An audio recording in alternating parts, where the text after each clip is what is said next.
Welcome to the Four & Co podcast. And we are with 3 of the 4 of us today.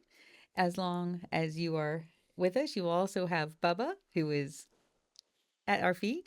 He may snore. Sorry, guys. We'll nudge him if he gets too loud. And our special guest today is Jeremy Hicks with Paper Jacket Marketing. Take it away, Jeremy. Oh, thank you guys. Thank you guys. Glad to be here. I probably am the second runner-up to their special guest, Bubba, though, if we're going to be honest. He's not a special guest. He's the host. He's the host. That's fair. That's fair. Yeah. Bubba. This is Bubba's show. We're rebranding Bubba the Love Sponge right here. You're dating yourself, Jeremy. You're a kid when you heard that. Yeah. So, fun fact about Jeremy for our listeners: he is one of our original founding members for our Orlando Lakes location. And actually, we probably further were connected with him with one of our Clearwater members, Justin Jones and Stephanie. Wait, is Jeremy the Kevin Bacon of Four & Co? I think it might be. I feel like I was the OG. I don't think I'm a founding member. I think I am the founding member. I think Tom may have beat you to that. He was definitely. Ooh, hold on. Tom, who's Tom? Tom Perone. Perone, yeah.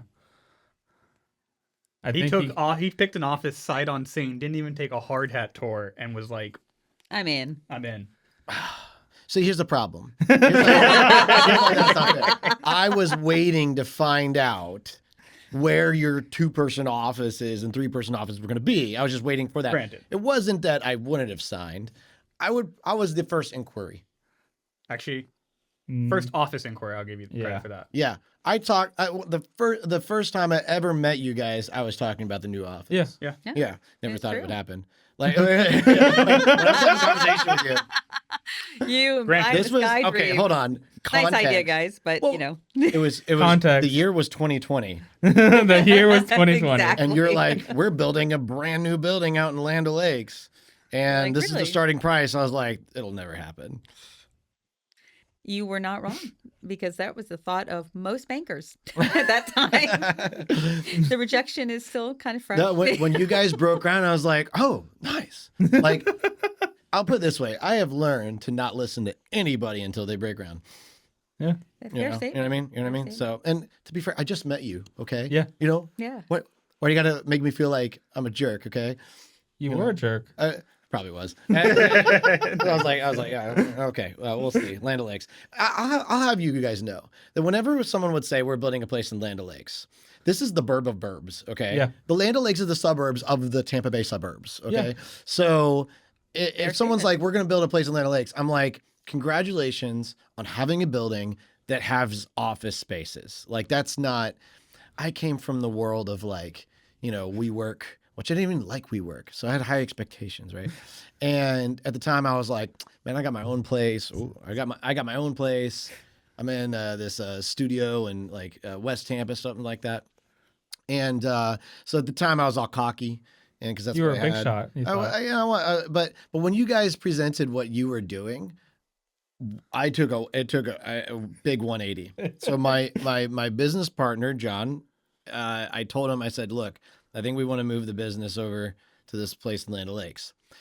And him having probably a worse mindset than me, more negative mindset of just like, okay, hold on. No, we're just going to move to Land O'Lakes. We've been in Tampa for the last like 5 years. Like all of a sudden Land O'Lakes is going to have a crazy, awesome place. I'm like, just let's take the tour, man. So that we took that virtual tour, and he turned to me for the first time in 5 years and said, I think I'm wrong. I was like, I'm really interested in what these guys have to offer you. Yeah. So yeah. So that says a lot. Thank you. That's what's up. I mean, John's guys. very soft spoken. Doesn't say many words, but when he talks, he's very decisive. That's all we'll say about that, right? He's the older brother. Anything I plead the fifth. I'm not going to say yes or no on that. but no, I mean, I will say you broke John's opinion. That's a tough thing to do, and he'll agree with that. You broke his opinion, so well done. So the first time we met Jeremy and John is they came in like a badass crew coming in to do a shoot for a client. That happened to be at our building in Clearwater. location, yeah. And they came in with all their gear and they're just very professional and getting set up. And we're like, And they asked us if we had man, an these elevator. people know what they're doing. You did. You asked them where the elevator. I'm like, there's no elevator here. We'll help you carry things up. Yeah, I think Jack's face was the one who was like. I think you're But right. I'll never hold that against anybody because we for 2 years we had an office space on the third floor. There goes Bubba snoring. Yeah. We were on the third floor and always had to go flight of stairs. We never had an elevator. We got an office right next to the freight elevator that never worked. Great. Well, speaking of the elevator, also, I think Jack holds the record for being Most stuck people? most times stuck in our elevator Yeah. at this location. So Jack, my So far direct, too, yeah, right? Jack, our head video director here, like was so excited to get an elevator because he was at our old office with the 3 floors, and Great, no more lo and blanket behold, he equipment. gets stuck in the other elevator. What, 3 times? Yeah, I think it's 3, maybe 4. No, It was 3. It's It was 3. 3. It was 3. It was the yeah. first, the first month it happened. Yeah. He was the first one. He was It's all stuck right. the first time for a long It's all right. time. It was a Like, bad controller. They figured it out. They It's not figured it happened out. since then. Well, okay. Tom Elevators. Barone may be Mr. Founding Member over here because he signed the contract. And, silly enough to just be like, "I'll sign anything." I don't even know Tom, by the way. But I have been your biggest help at understanding what's going on. Yeah, what's 'cause going you've been our on, problem child. You are our problem child. It's I know. okay. I really am. You help figure out the problems for us, and we just like, oh yeah, okay, thanks. Yeah. Well, I mean, We could have gone by not noticing or caring about it. It's okay. I care about your business so much That is that true. I want to tell you all the problems that are happening. No, for real. No, though. no. But I mean, on a real note, though, like first year of business, you guys are not a corporation, family-owned business having a building like this. Most corporations can't even handle the little things. You guys have done an amazing job of that. Anything that goes wrong, like you're on it and dedicated. So I don't want to make it look like I'm putting you guys in any kind of bad light here. Like, no. These guys no. shout. terabytes of data, He's trying to download that on a daily basis. okay, how long is this podcast episode? We can talk about IT and internet for a very long time. Yes, we could. That is at no fault of your own and 100% all mine. Because I that wasn't your problem. That was like, hey, I got 2 terabytes of data. I have needs, So I'm not gonna give it. So yeah, But I will say this: your attention to detail is why you have been a very valuable asset in letting us know about certain things, and that's a great thing. That's not a bad thing, especially in your industry. thank you. Could you say that a little louder for my old boss? Well, It's like you need to worry about the details. I it appreciate must have resonated, and Yeah. it worked. Yeah. He traumatized me, and here we are. Here we are. So tell us how Paper Jacket got started. Paper Jacket got started. So, my brother and I have always done really creative things, right? Just always wanted to work together. I moved to Tampa. So one of those rare siblings that actually liked each other. No, you didn't say you didn't like. You just Yeah, work yeah, together. yeah. Work together. There's 2 different things there. Now, in this situation, like we actually said, like, I'm in the middle of 5 siblings, and we said to each other, like, you're probably the only one I would work with, right? Without killing. Yeah. And that lasted 7 years. No, I'm just joking. But no, I moved here in 2012, and he actually asked me to move in with him to get my feet set in Tampa and stuff like that. And he's 6 years older than me too, so that's there's some context there, right? So he told me at that time in 2012, like, man, it would be super cool if we start doing videos together. I'm like, yeah, sure, like little videos for church or something like that. And we did, and we had fun doing that.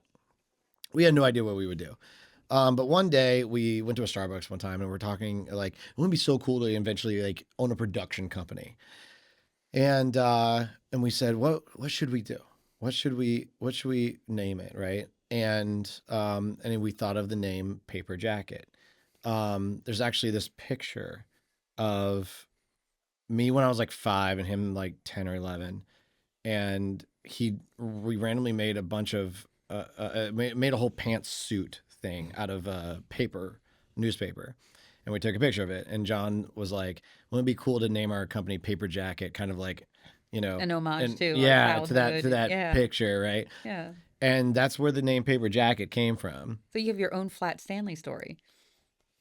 If I knew who that was. So Flat Stanley is this thing that kids get to carry around, and they make in school. They have them bring it wherever you go, and then you come back and you write.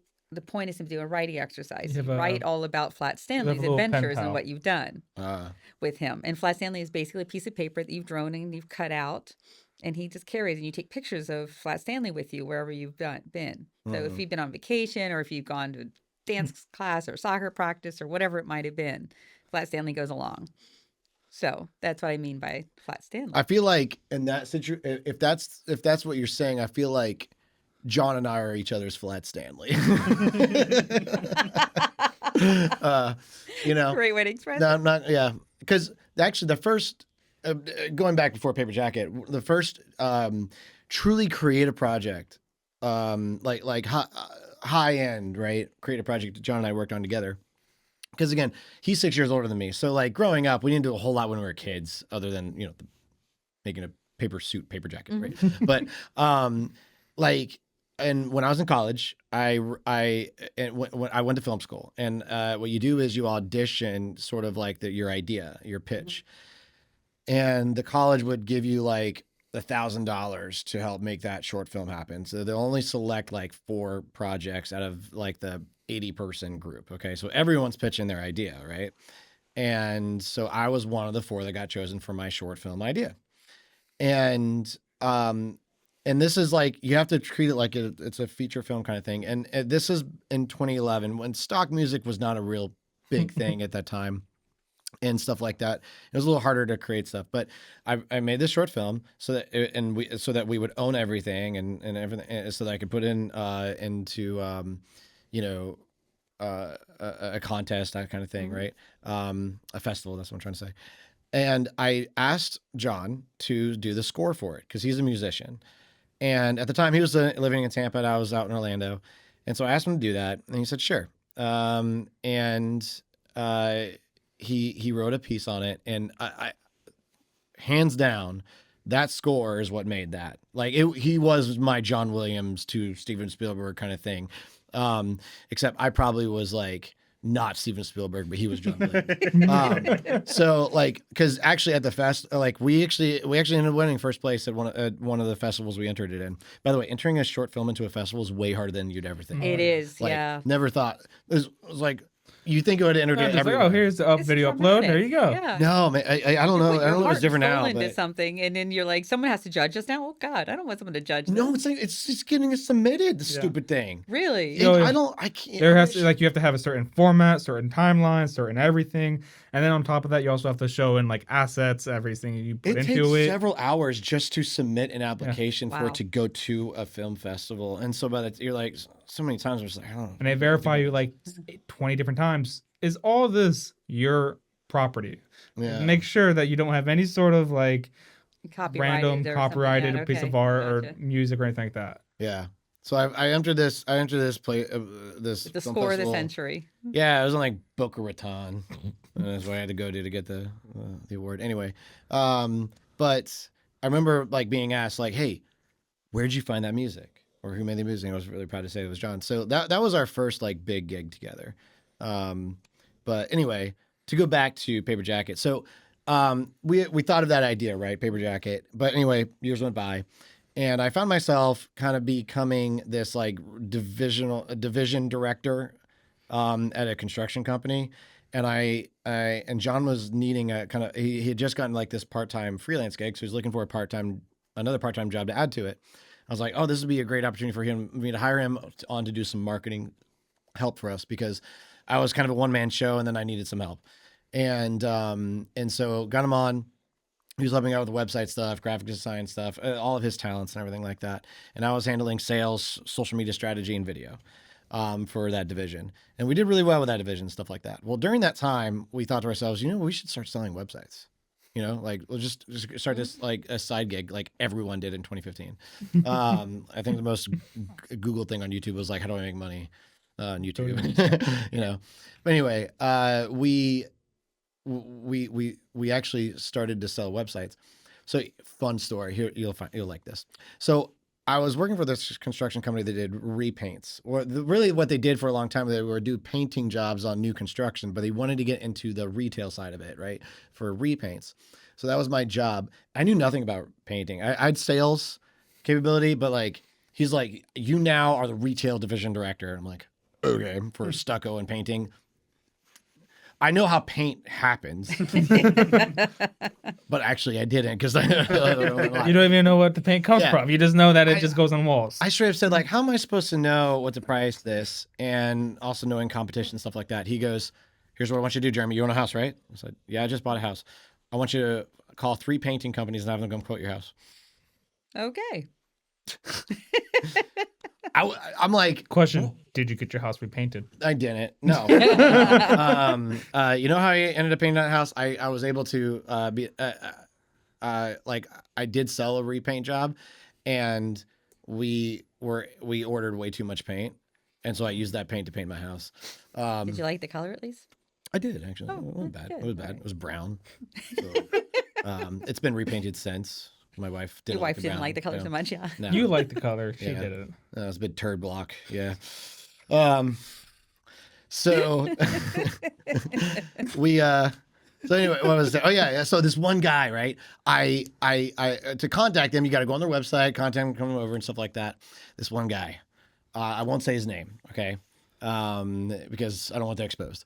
But he had a terrible website, like awful website, like a lot of broken links and stuff like that. So he comes over, does the paint job, and here's how the guy talks. Talks like this. Like he has like something on the back of his throat. And like he was telling me, like, yo, A100 paint is what you're gonna go with. This is A100 paint. Like this is literally how he talked. I'm not exaggerating. I'd get on the phone with him. This is how he whenever he couldn't just be silent and then talk like, let me talk like this. Like he'd go. So here's what I'm thinking. So on the phone, all you're hearing is like. It was the most unique character, one of the most unique characters I've ever met. If I ever write a sitcom, he's a character. He's a Like character. is the character I have developed in my head for the rest of my life. So I tell him, I said, look, I noticed, by the way, like your website is all broken. And I couldn't tell the guy working for a construction company, so I'm like, I make websites. You make websites? Like I keep telling him it's broken, So I said, look, I can make your website. And he goes, okay, what's the price? I can't keep doing the advice. Sorry, viewers, I can't keep doing. But so you want to know what I made the website for? What do you think I priced it at? $100, knowing you. You're like, Nah. 10,000. $300. $300. $300. that wasn't too far off. $15 a month hosted, which I had to bargain for. And that was our And first you website stopped ever making sold. websites at that point? No, we very much continued. So then we made another one for an HOA. That was an interesting experience. For an HOA, Yeah. especially when they have nobody that can actually decide on anything. Oh, this was like corrupt HOA. You want to know how I met him? They were trying, this one owner, the president of the HOA, or someone high in the HOA, wanted their house painted, but they wanted a particular color scheme, and they wanted everyone else to have this like The same this color scheme. sort of color scheme going on. So they made it a rule that everyone had to repaint their house within the next 12 months. And me being part of a painting company is like, Perfect. hi. Anyway, in my relationship with him, like, my brother makes websites. So anyway, so we did that. Then we were told by our boss at one point, because we had another guy, like a paint distributor, want to hire John and myself to do this. Again, it's all freelance stuff that we're doing. My boss tells me, hey, do any more of these? You don't have a job here. So a year later, we quit. And started Paper Jacket marketing. And we did, the whole thing was look good, market better. We do websites, branding, videos, and marketing. Marketing kind of being the social media, email. Mm-hmm. We were hustlers. I mean, not hustlers as in like, give me your money, I'll do it. Like, it was more like anything that we could do, we did. Digital, we got it. Yeah, like any like our first gig was an apologetics conference. Apologetic. An apologetics conference. Talk about the first hard deal, right? Like, Now, here's the catch. It was a free conference. That made it easier to sell tickets. But I kid you not, we made a video, put an ad on Facebook with only like $200, and we sold all 700 tickets. Like, it was a slam dunk, right? And then we turned around and we did a I'm still back on what does an apologetics conference do? oh, you don't know what apologetics is? No. It's basically like, how do I defend my faith? Primarily on the Christian end of things. Okay. It's like Okay. it's basically like, hey, let's argue about theology. So it's like a more passive crusades. More. Okay, Wait so with words, Pierre. have you guys ever heard the name Ravi Zacharias? Yes. Yeah. He is like the apologetics father. That was, Okay. his big thing. Basically, he was like, think of a conference where you go, where people debate, is God real, right? Versus, or that kind of debate going on, or questions from someone. It's like, how do we convert atheists? Now, this could be a whole another podcast about my view of apologetics, that you can debate your way to Jesus, but anyway, but that was a conference. Okay, it's nice to go to, but only Christians go to it. They're like, let's defend our faith that we already agree with. But it's like a nerdy style of preaching. Anyway, that's what we were selling, was a free conference in Tarpon Springs. But you sold out all the tickets, and that's We amazing. did. We did. Yeah. And so then I later on, so this is in 2016, right? That was our first gig, first ever sale. I remember we went to a meeting, we pitched the whole thing. It was a $1,700 sale. I know people are going to like make fun of me for this, like for the rest of my life. Like if they see this podcast, like, where I'm going to have clients like, hey, you once sold For $1,700. $1,700. That included video, a landing page, a Facebook marketing campaign. Oh my God. And for only $600 more dollars, we recorded the entire event. Oh too. dear Lord. But when we got that $1,700 deal, we came home and popped some grape juice because we couldn't afford champagne. But like we were celebrating with our wives. It was I don't care. Sure. It was a great It's a great moment, moment. right? Yeah. But and going from $300 websites to $1,700 campaigns. So Was that the moment that you said, this is going to be a future? Paper Jack's is going to keep going. I don't know if I ever had that true moment, to be 100% honest. I put it this way: when I quit my job, I said I better.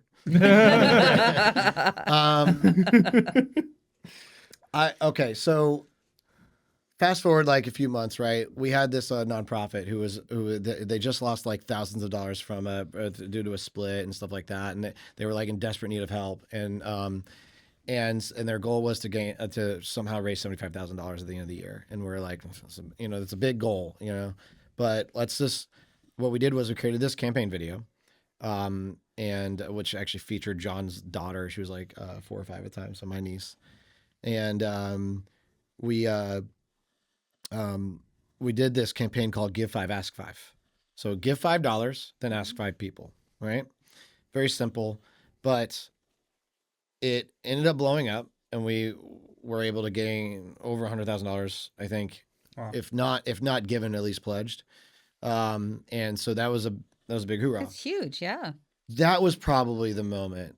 And at the time, by the way, when we started Paper Jacket, I was working Starbucks, part-time Starbucks the entire time.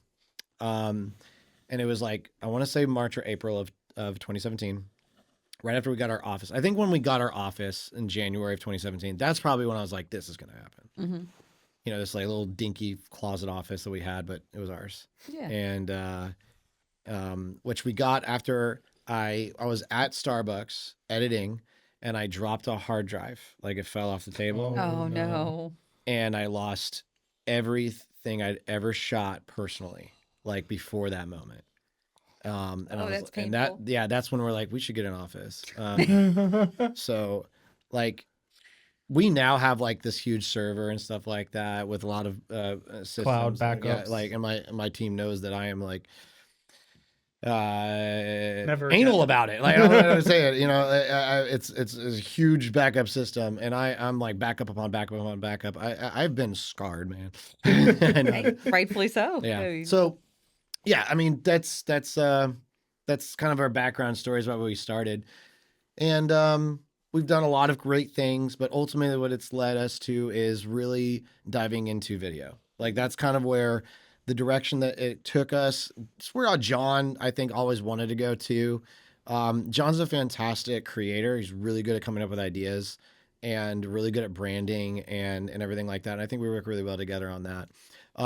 But in 2022, John was like, "Hey, I think it's time for me to take a step back and really let you run this thing for video purposes for the most part." And he kind of needed a break on a few aspects and stuff like that. He'd probably tell you there's like 6,000 reasons why, you know, and they all kind of formed into like this is the best thing to do right now.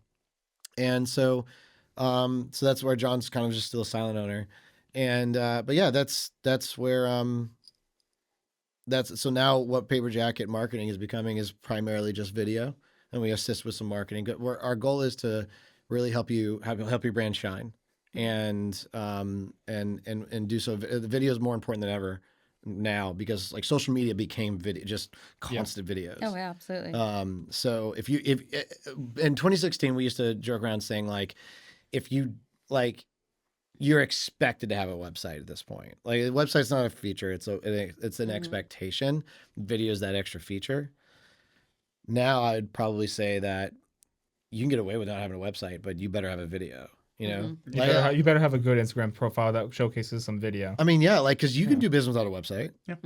As long as social media or like get a dinky landing page website. It depends on what you're doing, right? I'm not here to say that websites aren't. I mean, you can take a look at any sort of content creator today. You go where their profile is in their bio. There's a web link, and it's not even their actual website. It is just literally a chain link. Like it's a third party bot like link that they can just have hyperlinks to either store items, Amazon cart list, stupid little calendar things. or Calendar. Yeah. It's not a website. It's a branched off. You need a link version. tree. Yeah, Yeah. a link what tree. got them there is the video, But yeah, not and it's like because you saw Yeah. the video on TikTok or Instagram or Facebook or whatever. Yeah. And yeah, it's, What I was mean- the hardest thing you've faced in doing Paper Jacket? actually, Oh. before you even say the hardest Oof. thing, Oh, so we had a conversation about pivoting. There's a lot of pivoting we had to do in our build up to where we are today. yeah. And there's still continually we have to pivot on a daily basis. Where would you say you guys, I'm going to ask, pivot from doing website building to video production and said this is exactly where we're going to stick with because you solve something or you realize something for yourselves in the process? So your question is when did we pivot to just video? Doing marketing, yeah. Part of it was websites are really hard. Like when you build a legit website, there are so many ways you can get sued. Mm-hmm. There's so many ways you can be attacked. And part of it was liability. I was just like, we're so tired of having to manage these little bitty things. And, you're either, to me, you either are a freelance builder of a website, like I'll help you get a website up and stuff like that. And then you find the team to support it in that way. Right. Or if you're a company that truly like website is your main hub of business, you better be hiring a very large team to manage it, and you better be ready to pay for it. Like I can't stand a company that thinks, oh, I'm going to have this huge e-commerce website, but pay as much as this person with a 3-page website. So many people think that. It's like, no, man, you gotta, like, that is your building. You know, that's your investment. Spending $1 million on your website should be expected when you're making $1 million on your website, you know? Or even say $10,000. Or if you're making $100,000 on your website, you better be spending $10,000 on your website, minimum, right? So, I mean, these are kind of things, but we ultimately saw ourselves stretched too thin. We were a small company that wanted to grow. We built a base that was honestly supposed to be built over time, and we kind of built this monster. But we had to get all the systems in place. What we learned in the first 3 years of the business, it was just get the work, you know. Right. Yeah. The second 3 years of business was build the systems and figure out what's wrong with all the systems. And most of the time, it was finding out what's wrong with all the systems. But the building of the systems was where we kind of realized like we're stretched too thin because we were trying to build something we didn't have the people to really maintain. It was like there's only so many hats you can wear, man, you know. And so we decided in 2021 well, actually, we're 2020. We started to go, let's start going hard after video because that seems to be where people are asking us. Kind of took a flip for the demand of things too. Yeah. So when we met you guys in 2020 was when we had our first like large client of like strictly video. Like they did other things, but they were mainly about video, and that was Busted Cribs. That was really our launch to be like mainly focusing on videos because what we started out with them was a weekly video we were making. And that's when we met you guys because they had an office with you and everything like that. And that was, you know, every side note, like one of the best things about this whole journey has been the people you meet through clients. Yep. Like, Absolutely. man, I remember sending so many meetings. Like, I never would have met these people if I was still in my other job. Like, this is awesome. And so sometimes you meet people you don't want to meet, but you know, That's part of the process. It's part of the process. Yeah. Comes with a good and bad. Called statistics. Exactly. So, but yeah, so we started going hard in 2021, and we hired our first full-time person, was for video. And so we really was trying to grow the video department, and poor John was stuck managing all the other stuff, right? Yeah.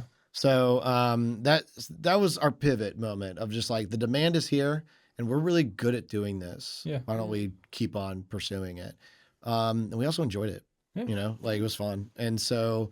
Well, that was your passion, wasn't it? That was Yeah. what you loved doing from the beginning. And Yeah. went to school for it. Yeah. You want to be in film. You want to do that.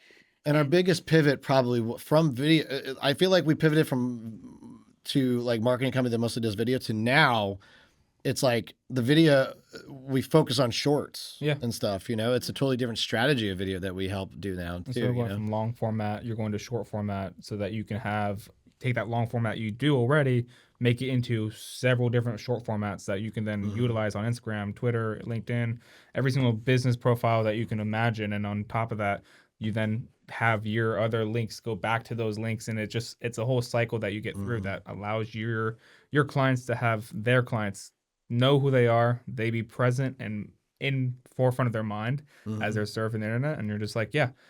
And this is also done by Paper Jacket. Yeah.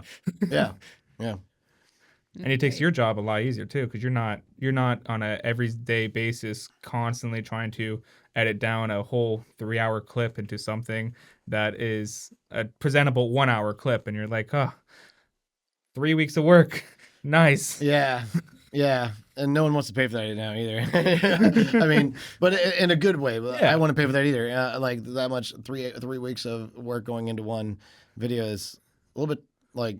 What are you making, you know? Speak to how everyone thinks they're a video editor and creator themselves these days, right? So how do you and Paper Jacket evolve from that and say, yes, there's a place for everyone, right? And I face this in the travel industry because we went from being a full service travel agency that we got paid 10% commission from the supplier, i.e. the airline, the hotel, car rental, cruise line, etc., to 0%. And it happened in about 7 years time period. And then we had to teach all of our clientele that what we provided had value because they weren't used to that. They weren't used to having to pay for our service. Yeah. They were used to that we were free as far as they were concerned. Yeah. And now you want me to pay you money to give advice? Wait a minute. How does that work? And that was difficult too. And that's why a lot of travel agencies went out of business in the early 2000s because they didn't know how to make that shift and how to teach people. They offered value to them. Yeah. So now in today's world, social media being what it is, and everyone's got a cell phone, they're all filming themselves. They're all finding ways to have a ring light or a camera, something that they enhance this somehow. So they all believe and feel they're a great video creator. Some of them are. But are they competing for your business directly? So I feel like it's circumstantial by all means, you know, the video industry is interesting. I actually heard this quote and I don't necessarily, I see what he means by it, right? He goes, if you are if you are not talented enough to be a subcontractor or a freelancer, then you're not, then like, then you work full time for a video agency. Yeah. I feel like it's unfair because I'm like, not everyone wants to sell their work. Like, you know, so you're going to have the talent. I can say right now that those who work full time for me are nothing short of talent. So, but I do understand the dynamic. And I remember when we actually created Paper Jacket too, we thought to ourselves, we want this to be a place that freelancers can enjoy. You know, we want to work with freelancers and stuff like that too. We want to work with subs and provide that stability. The value we provide for clients is really kind of that stability thing. So I literally just had someone talking to me about, they're like, hey, we have this one videographer, does a good job for us, shoots, you know, every week for us, but their delivery time takes forever. And when they told me the price, I don't want to say the price out loud, but when they told me the price, I was like, okay, here's what's going on. That person is like, thank you for this part-time job. But in your head, they're working, you know, half a day, then making those edits. Like they think like the edits are not taking up hours. But like reality is that he's working 3 days a week for you. Yeah. To turn that around. Maybe 2 if he's a fast editor, right?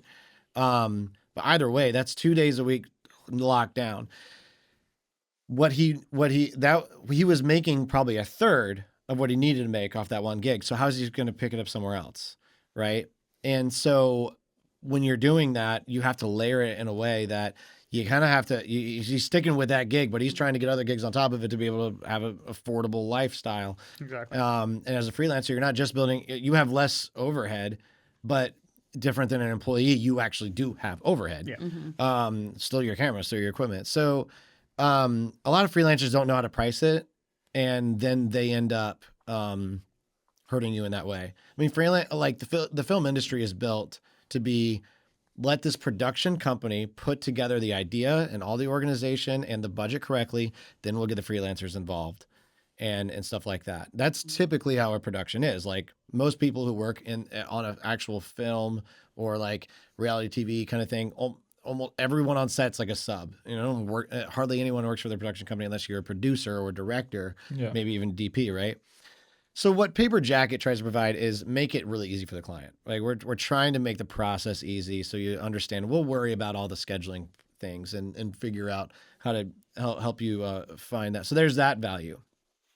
We're also a company full of really great ideas. Some people hire a video person to shoot their ideas, and that's okay. But you are the director in that situation. And if you expect them to direct you, you kind of like, you're either going to burn them out because they're just there to shoot, you know? I think at the end of the day, like what the value that we provide truly is, here's the idea, here's how to put it into fruition, here are the things you need for it without overspending on it, or underspending, right? Because plenty of people like, I have this great idea and they think they can do it. It's like, it looks like crap because of this reason. But it's the key thing really when it comes to when we're selling stuff, key thing to remember, there's a difference between an influencer who makes content and a business that makes content. Right. Most people see influencers on Instagram and TikTok and stuff like that. Those are the people shooting on their phone, making unique ideas and fun. By all means, like there's a great value to that, but that's different than video production. That is social media advertising in a different way. That's them building a brand or company for themselves to advertise for you. Like it's almost like what they're doing is building a station, kind of like a channel, right? Right. So then they'll have random advertisements because the people purchase the time. Like that's what's going on there. And companies think that they're supposed to be shooting that way. It's like, no one wants your company to be an influencer. No one wants you to create a channel. Precisely. What you want to do is show up for free while everyone's watching influencers. Yeah. Right? The influencers are the ones that are getting paid by the social media companies because of their viewers and stuff like that. And good for them. They're helping you be able to have a chance to show that to audiences because they're addicted to scrolling. Yeah. That's truly what's happening. And so when a company should not be focusing on trying to be an influencer. No one has time for that, right? And so, but sometimes they'll compare it, you know, that person shoots on the phone and it's fine. It's like, yeah, but it's different. It's not the same, you know? So, but But then they also think a lot of times too, they think it's simpler than it is, right? Mhm. So right now we're making a podcast. Yeah. We have we have four microphones. We have 3 cameras. We have 2 people that are not even on camera helping make sure this organization goes well. Lighting. The The audio setup, the time it took to get it right.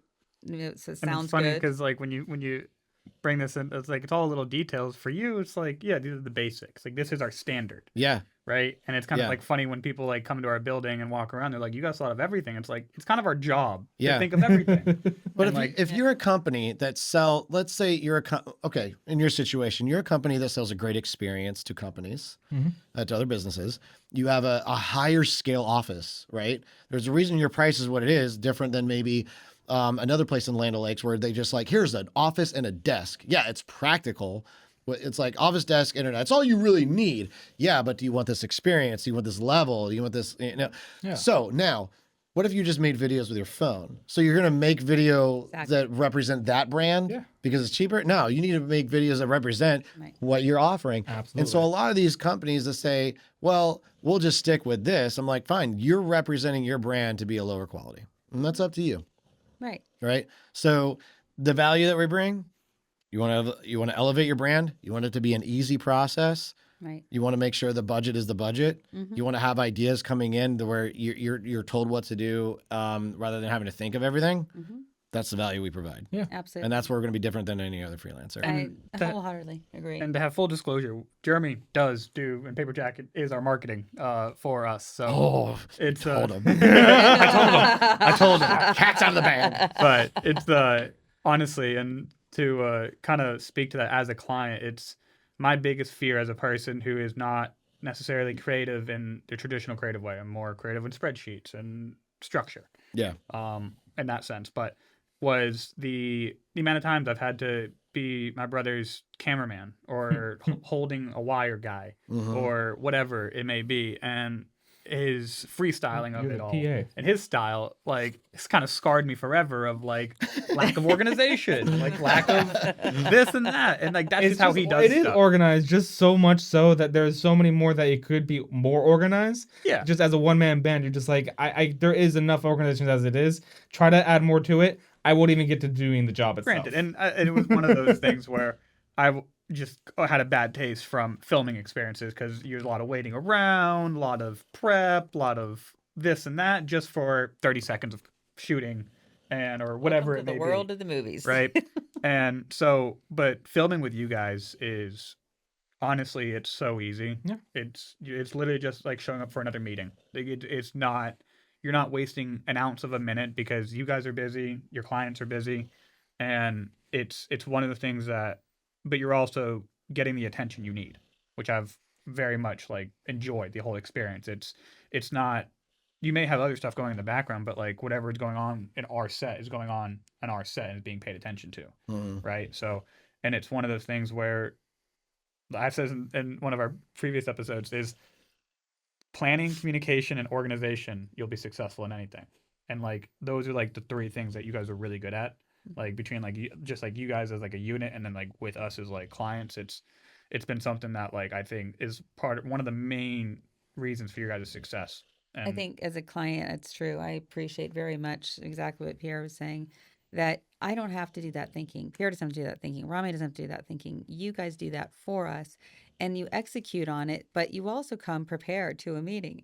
Like, okay, we're going to talk about the agenda for the month and this is what we're going to do. And these are the points that I've got and what's your input.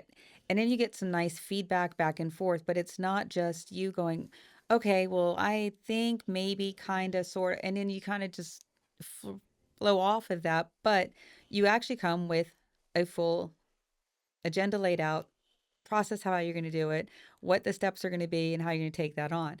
That's how a media and a production company should operate. And that's the value you're providing that people underestimate. They forget about, or rather, maybe they don't know, the editing time, the time it takes your team to get all of that done and then produce the final product to you. And it's seamless and it looks perfect. And you have maybe a few little tweaks here or there, tiny little things. But if you do that yourself, I've been that person in the morning at 6 o'clock. I started doing a little post, and I thought, oh, this will be cute. At 8:30, I'm still doing it on the one single post. 2.5 hours of my day gone Right. because I'm a novice and I don't have that expertise and knowledge of a full production team. Why would I do that to myself? That's 2.5 hours I could have spent doing more quality work that needed to get done, or income to produce that could have been coming in the door, not wasting my time trying to fiddle with it because I can't get the text to sync with the music to go with the video. Mm-hmm. At the end of all Yeah. that, you're Yeah. just so Yeah. frustrated. Yeah. And also to add to that, we're talking not one company, not two companies, but like over 10 companies at a time he's doing this for. So you're talking Precisely, about yeah. doing keeping yourself organized, scheduled, and so because you have to be organized, you're also on top of your clients. Like, hey, I know you guys are busy, you have your own time. Let's just get this moment of final proofing, get any revisions in, so that we can get your timely, get the material for you on time, and that you can start utilizing it and getting through it. And also as a team, you are a team of creatives as well as a team of left-minded thinkers that are very organized and very structured. And so like you work with, like, for example, in our company case, I'm the creative director. You and I work well with each other because you and I are able to talk and produce ideas and be like, okay, it's still Foreign Co. and the vision and the brand of Foreign Co. with the help of Paper Jacket to make it so that it's executed properly like it should be, so that you are seeing that vision and idea come through and across in the way that you were hoping and expecting it to. And that's just like, it's part of the services that you provide as a marketing team. I mean, it's more than just, oh, we have a team that's here to shoot. Yeah. Make sure you're ready. Cool. Yeah. Okay. So first of all, thank you very much. My hat's getting a little tight, but by all means, the team that I have is truly the praise. Like, could not have done it without my team. Absolutely. I got blessed because I'll be honest, the way I interview is like, this is what we do. You willing to do this? All right, show me. I don't go through this crazy, like, okay, is this the right person? I'm like, show me. And I've been blessed by people who are like, yeah, I'm going to make it happen. So kudos to my team more than anything else. Kudos team. Yes, kudos team. But the reality is, I was for a long time not organized. I was very unorganized when it came to video, and it was making me mad. Little side note. It was summer of 2022. I'm on my way back from Vegas, which is the first time ever going to Vegas. It was for a video shoot, and it was awesome, life-changing. But on my way home, I saw a pic. I had no internet because it was a Spirit airline. I went to Vegas, man. Okay, so they couldn't get the best. Went on Delta, came back Yeah. on Spirit. Yeah. Actually, when I went back, we did it a different airline. You went there on Spirit. Yeah. So you were saving the money for there. What was it? What was the airline? It was what's the one where the bags are free? Southwest. We went Southwest. Oh, that was so much more comfortable. Okay.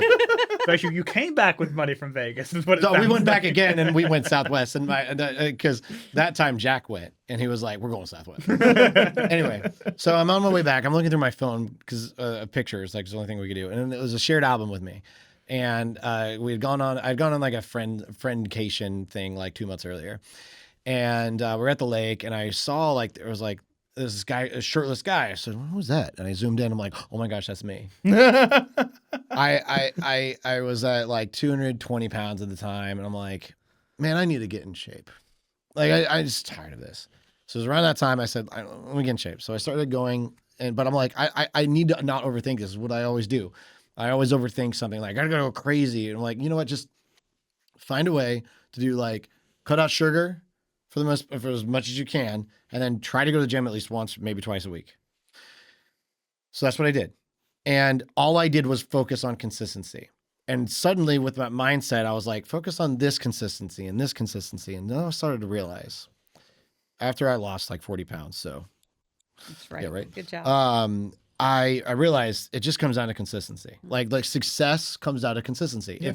It's not about the greatest thing you do, because as hard as if you go big, you can go down just as fast. Like, so it doesn't matter if you cannot be consistent.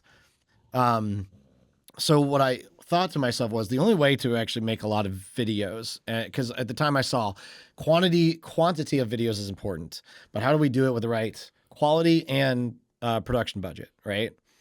So I started thinking to myself, like the whole gym thing, like, okay, as long as I knew I was, practicing these things, it could happen, right? So I built a system with that motivation around how do I build a consistent model? And so what you guys have is this consistent model of like, okay, we promise to do this shoot, like have this half day or full day, once a month, every other month, or once a quarter. Just go ahead and shoot a lot of content, make it happen, and lock it down with our team, and then we will be able to pull a lot of material from that. And so I had to have my clients kind of sign on, like, promise that you'll do this, and you'll see the results of it. And I had to train my team on, well, I'll be honest, the entire team had to learn how to really kind of focus on how do I now make, we were used to being like one shoot, 1 or 2 videos. Now it's like one shoot, 16 videos, a lot of them being shorts, but we still had to figure out a way to do that without just being like AI, boom, clips. Yeah. Right. We're like, no, like, how do we actually create legit things that a person is making and not a robot? And without overpricing it like crazy. Sure. And we found that consistent flow. And so what you guys are experiencing is like, we spent a year trying to figure out that model, and you guys came on right at the perfect time of like, we figured it out, let's go. And that's what it's been. So my motivation was around, and this goes for any company that's listening, whether it's come video, your personal life, anything, consistency. If you have consistency, you're good. Oh yeah. It doesn't have to be all crazy. Everyone's like, how do I be a millionaire by such and such? Like, consistency, man. I can really speak to that. It's like, for me, it's like, as long as you show up on the worst day, you showed up.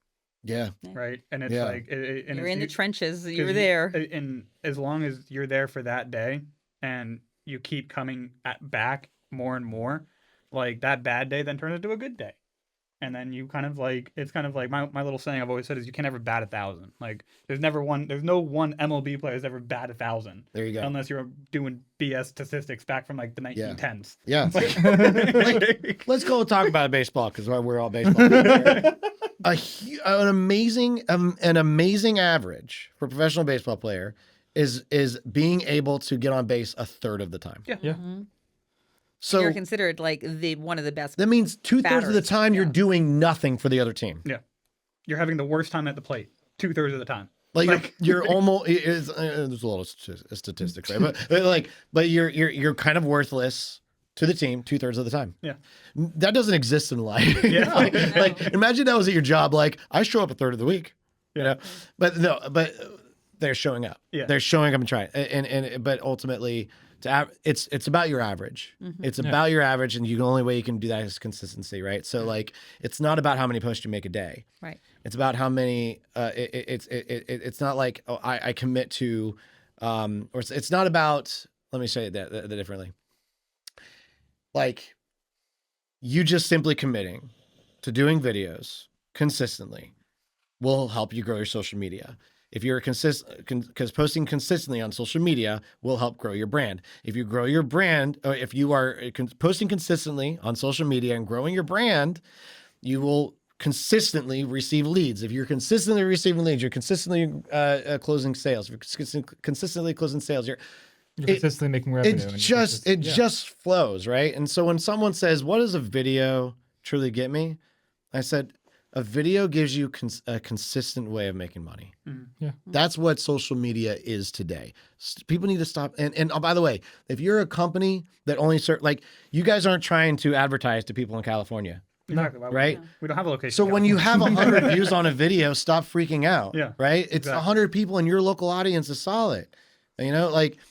It's like, Well, it's like, if you're back to the baseball reference, like, if you've only been at bat like 50 times, right, in your whole career of being in the MLB, but you've been on, like, out of those 50 times, like, You've gone on base. you've gotten on base like 40 of those times, Mm-hmm. right? Mm-hmm. You're a legend. Yeah. Like, Yeah. Yeah. like it's you may not be at bat the most, or you may not get the most views, but if I'm out of those 100 people that watch my video, if I get like 70 of those people to at least commit to a tour, Watch. Mm-hmm. right? Or yeah. That's amazing, Yeah. right? Yeah. Or generate a lead or generate some kind of interest. Like, I'll take that any day than having 1,000 and only getting like 5. Yeah. Like, it's like, what's the point at that point? And that's what kind of like I've always been kind of like, it's like the underbelly of social media is that like people are like, they'll flaunt their views as if it's like some kind of like platinum like MX black card, Mm-hmm. right? And I'm just like, okay, like that's awesome. Like, Mm-hmm. what am I supposed to? How am I supposed to react to that? Like, I don't know what that does for any of us, Mm-hmm. right? So it's almost like if you had like a counter on a billboard sign of like how many people passed the billboard.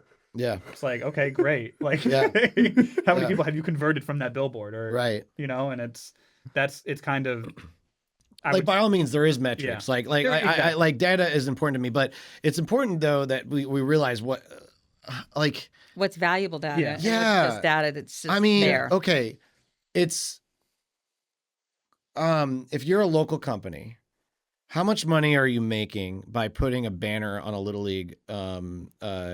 Exactly. Yeah. You're not making money, but You're getting all those parents seeing those. you're Every seen. day. Yeah. You're Every a weekend, little every bit week. more known, a Mhm. little bit more noticed, right? And then you put an ad out there somewhere on YouTube or on Instagram. And then you're there again. But it shows your value. And it's Yeah. also It goes shows back hey, to I that. care about this, right? It could, right? Some people just post things everywhere, like Coca-Cola, right? But like the reality though is that where you invest your brand is important too, and it's not all. And so social media is kind of like that. Organic social media is kind of like that. But think of organic social media as this: you're just trying to be seen, and that's why you're posting videos. But you can kind of get data on that. Mhm. Oh, this one did really well. We had more inquiries from this, or just people engage with it more. So if people are engaging with it more, I'm going to run money on this for exposure because people engage with it more. So then I retarget all that engagement with this that converted better on leads, or someone contacting us for an appointment to come in to our office and take a tour, that kind of thing. So now you have the data to know what's going to work well before you put money behind it. Yep. Everyone wants to go off cold, right? No, there's a way to build that. And by the way, when you're doing a Facebook ad, any kind of meta ad, any ad you're doing, the money you put in is, let's you say you have $1,000 to spend on that ad. You need to not think, I need to take this $1,000 and once I make $1,200, I go, great, put it back in your pocket. You constantly, that $1,000 will never be seen again. You constantly are doing that and making $200 at a time. Yep. So if you're spending $1,000 and always getting $1,200 back per month, you're still doing great. Keep on getting $200 a month and just have that cycling. Yeah. Right. That it's all the way. It's just about acquisition until you stop making that $200, and that's when you kind of look at things, right? And by the way, leads. There's two ways to look at things. Conversions. That's how you look at that for ads. If you're getting leads to where that doesn't become money, you need to work on your email marketing plan. And your email marketing plan needs to be constantly going after leads because that's the easiest way to be doing it. And by the way, video makes them open that like 80% higher. Like the data shows that it's just video and everywhere, but this is the kind of things you need to be doing. All right. Right. I don't know why Rami's laughing. I'm how passionate.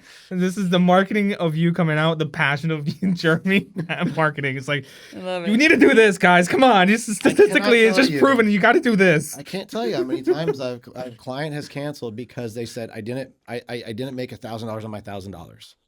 I'm out of money because I spent the $1,000. I'm like, yeah, but you gained $1,000. Yeah. But I didn't gain anything. You gained it $1,000. back. You just Yeah. put it like It just goes back It's almost into like running a farm. As long as you're breaking even, like, and you're able to like have like the next food, water, and everything Sustainability. else. Yeah, You're good. and Right. So yeah, it's very much like that. And So tell us, how has Foreign Co. helped Paper Jacket? Oh, well, first of all, you're a client. There's that end of things. No, but for real, like, not, I mean, hold on. It's a lot. So Take two things. Just take two things. That's it. First of all, just, I'll start, there's gonna be more than two. I'll say this, right? Before we moved in here, we were working at home. because we had a little bit of like, hey, let's end this lease now because we're going to be moving here, and we were home for like 4 or 5 months. We were so eager to come in here. You guys make it like it's not I gotta go to work or I gotta go to the office. It's like, when can I get back here? And it really is that feeling. Staying late is not a problem. It's not a bad feeling, outside of the circumstances if I gotta get home to my kids, right? But like, it's In case I need to see you too. Yeah. you made it a home away from home and in a comfortable way, and you made it like that efficiency. That is efficiency in itself, right? Like Nolan, who's directing behind the cameras right now. He was working remote for 6 months and has already told us, like, man, my efficiency has doubled, if not tripled, since coming back here. Multiple other circumstances, but ultimately the environment is so much nicer. Like, you guys create an environment for success. So kudos on that one. So then we've grabbed that, and because of that, successful people is attracted. Success attracts other success, and so others have been able to introduce to us. Like, you guys were like way too nice to us. Like these guys are the greatest video company of all time. And like, every tour, like, you come by, here's an amazing video company. Here's an amazing and it's like, wow, we're getting introduced to every single person that comes in this building, which is a lot. And so we've been introduced to a lot of awesome people because of you guys. You've helped us earn a lot of business, and I am extremely grateful for that. That's awesome. Also, just it's being an entrepreneur, being a business owner. When we had our own office, right? It got lonely. Even though we had other people, it got lonely. Yeah. Man, you guys make like I enjoy going to work. It's almost like you guys are coworkers, but in the fun way. It's where like I'm not deciding you're like Yeah, with you, yeah, or I'm not yeah. like having to like compete for a position that you're competing for. Exactly. It's very Where else much. can you see Migdaly and Jody twerk Yeah, in the exactly. reception? It's just fun. Yeah. So We have a dog in the office. like I'll say to anybody on this podcast, here's a plug. Man, like you want an office like y'all's. And okay, so I've been in Industrious, really nice 33rd floor of the now Truist building in downtown Tampa. Been to WeWork. Both those places, really great. This place is like, imagine the corporate and high end feeling with a mom and pop style. That's what every company That's does. You to ain't strive find for. that anywhere else but here, baby. And you guys are the family to make it happen. Well, I also mentioned this. It was like a few weeks in, and I was having a tough. It was a tough morning. I can't remember why. I was having a tough morning. I walk in, and in the front, and I walked in early, which is, you guys do this early, right? So Yeah. I came in early, and you, Yeah. Jody, and Danielle, who are in the front office, were doing a prayer for that day. And you're like, hey, we're about to pray. You want to come in? And being a man of faith, I'm like, wow, that's so cool. I can't tell you how much that actually impacted my day that day. Oh, Like, you probably never even thought of that, but it did. And just knowing how personable you guys are, relational you guys are, but also professional and really care, man. thank you. That's we what's do up really about you. care. Yeah. For people like Jeremy. Oh, I really hope you. I hope you. I hope you open up so many more locations around Tampa Bay and around many other cities. And one of these days, the two brothers are going to be on a podcast of like how I built it, and they're going to be like, we wouldn't be where we are today if it wasn't for Paper Jack. No, but for real, guys, like, well done on this place. Like, well done on proving me wrong. Well done. You put your foot in my mouth. Like, yeah. Oh yeah. Think we proved both think you we're all and talking John here? wrong. That's what's up. That's really phenomenal. And it does speak, it's a testament to what we wanted to accomplish. Exactly that. We wanted to be a place where it is familiar, it is comfortable. You can be your authentic, true self. You don't have to have an air or persona or anything else. You get to come to work every day, no matter how you're feeling, good or bad, up or bad day. And you got people that care about you and are going to help you see through that day. Maybe it's just with a little emotional support. Maybe it's with a business idea or just, something fun to lighten up the mood. And it is not always about the entertainment, which we enjoy. We have a lot of fun around here with entertainment and events, but it's also about the day to day. And I think that's the part that we were hopeful to accomplish, and to see it coming to fruition. It's just like, it's the best feeling to see it really is impacting, and it's having a major. When Ramona and I started business, we didn't have anyone. We had no clients. We were just like, started from scratch, from like, here's the ingredients, but try to make it happen.